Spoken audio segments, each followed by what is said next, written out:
how and when can terror be defeated? Because it's such a complex hybrid issue.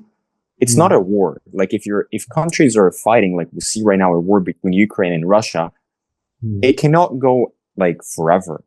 At some point, they will either run out of money, they will either run out of manpower, or they will just get exhausted.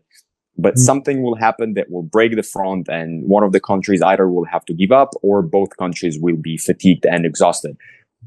That's not the case with terror. Like that's something that can continue forever as long as you have the political will to prove your point that you're unhappy with something. You can literally pick up a car, crash people on the road across the parliament. How that can be solved once and forever, if it can, because as you mentioned, it's been an issue for many, many decades already. But what's the long-term strategy in terms of the fight with terror? Like, how can that be solved forever? I think terrorism as an ideology isn't going to be defeated. Terrorism as an ideology is going to continue. What you can do is to downgrade it. What you can do is to downgrade the risk. You can reduce the capabilities. You can reduce the, in a sense, the favorable structural conditions that make it possible.